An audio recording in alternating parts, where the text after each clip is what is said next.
This weekend, we were treated to, or forced to watch, depending on who you ask, the latest Who's Number One event on FloGrappling. Craig Jones lost a very boring match to Pedro Marinho. Ty Rotolo hit a very nice knee bar / heel hook hybrid to become the Who's Number One welterweight champion. Elder Cruz beat Nicky Rod in also a very boring match, and Mikey Musumeci defended his bantamweight title versus Estevan Martinez. But that's not really the point of this episode, because anytime there is a jiu-jitsu event on FloGrappling, if you look on social media and more specifically Reddit, there are people complaining about FloGrappling.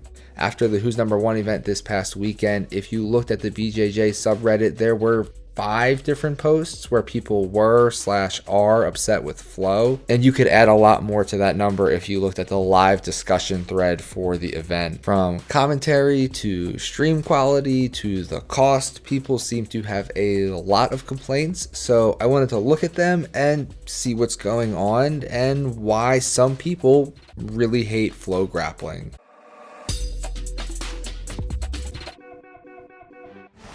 I think the number one most common complaint people have with Flo is the price. An annual subscription to FloGrappling is $149.99 per year, which works out to be about $12.50 a month if you look at it that way. They do have a lot of content, and they are also the hosts for ADCC, Who's Number One, IBJJF events, and Fight to Win. The question is, I guess, how much jiu-jitsu are you going to watch? If you're not going to watch at least 1 or 2 events each month, it probably doesn't seem to be cost effective. I watch everything I can get my hands on, so I'm okay with it, and this is not a slight to Fight to Win. I love their events and I love competing for them, but most people aren't tuning in just to watch local level guys compete and 1 or 2 high level matches at Fight to Win every weekend. So the amount of super high profile matches that are on Flo is probably too low for some to justify the cost. What I do know makes some people upset is that it's all or nothing with Flo. You're either in for a year subscription or you are completely out. You can't just pay for 1 month. You can't just pay for 1 event. If there is an event you're super excited to watch, well, you have to pay for the whole year. If you have teammates competing at IBJJF Worlds and you want to watch their matches live, that will be $149.99, please.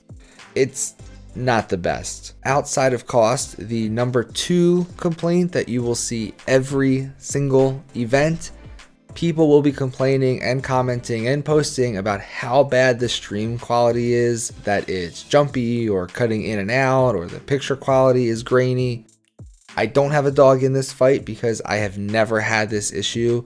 I have watched on my phone, on my TV, on a computer, on an iPad. I've never had stream issues, so I can't back up the Flo haters on this one. I'm sorry. Let me know in the comments if you're someone who has had a negative experience watching the stream, because I do always see people talking about it, but it has just never happened to me, so I don't know if I'm just lucky or what. Not just the stream though, but a big part of the broadcast that people really don't like is the commentary. I don't think that it's people think the commentators are not knowledgeable. I think it's that people find the style annoying.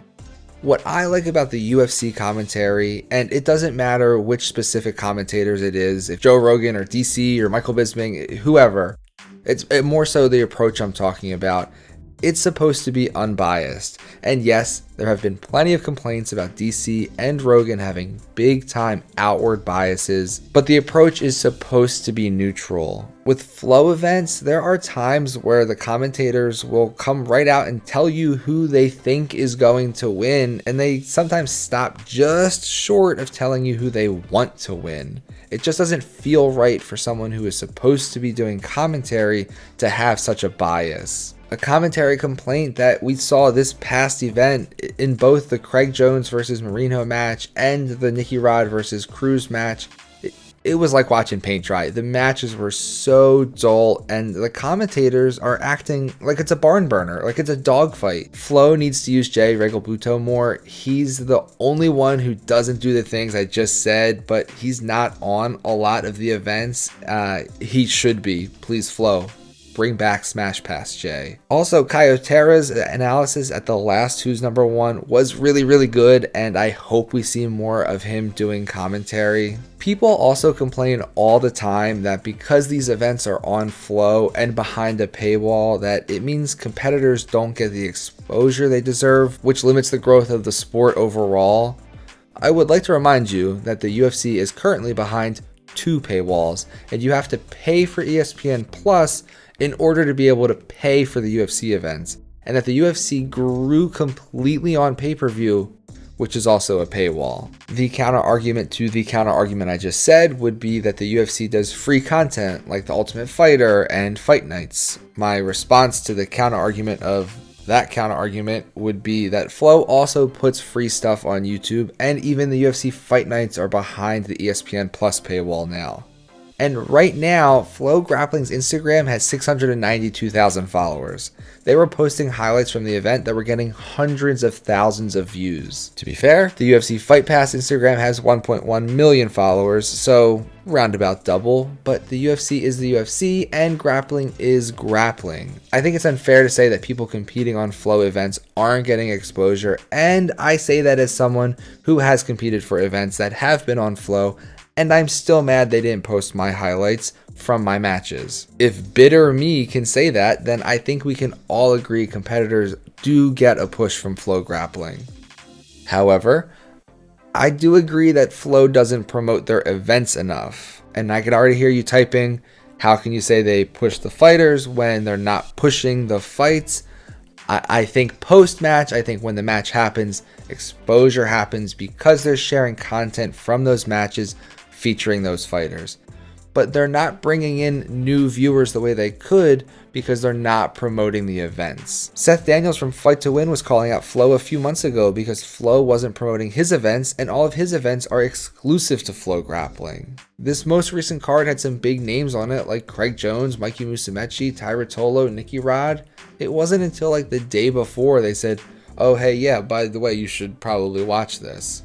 I forgot that it was happening, and this is my job. I'm never going to advocate for more commercials, but maybe do a little bit more to hype these cards before they happen. As much as people dislike Flow, I really don't know what the alternative is. People will say the biggest events should be on Fight Pass, and they say there should be a mass exodus from Flow and just stop paying for it, and everyone should just watch other streams. Unfortunately for people who are anti-Flow, FloGrappling is just too big for someone else to take over as it stands right now. If you want to watch the biggest events, it's gonna cost money no matter who your streaming service is, and Flow has a deep library of content and matches that you can't get other places right now. Fight Pass is great for Submission Underground and the Fury Championship events, but their library compared to Flow's for pure grappling, it's just not close. Right now, the biggest names in Jiu-Jitsu are more frequently competing on FloGrappling than on any other stage or platform, and obviously there's a reason for that. If Gordon Ryan and Craig Jones, the Rotolos, Mikey Musumeci, the Daisy Fresh guys, and every other top grappler in the world likes competing there, I don't think Flow is going away anytime soon. Like it or not, Flow is the #1 player in the game right now. Are there things about Flow I would change and things I would like to see them do better? Absolutely. Do I think they are the best we could ever hope to get in terms of jiu-jitsu broadcasting? Not by a long shot. We are sort of stuck where if there are things we don't like, the alternatives aren't great. But I'm sure someone out there can one day take the crown from Flow, and I won't be super upset if you do. Thank you all for watching. I hope you enjoyed this episode. If you're watching this the day it came out, you should know there are 5 more videos coming out this week. Wait, maybe 6. 5, maybe 6. And that is a lot. I mean, I haven't even finished recording yet, and I'm already behind on the editing. So goodbye, everyone. I'm already drowning, but thank you again for watching. Smash that thumbs up button and make sure you are subscribed. There is a lot coming. You don't want to miss it. I will see you all in the next video.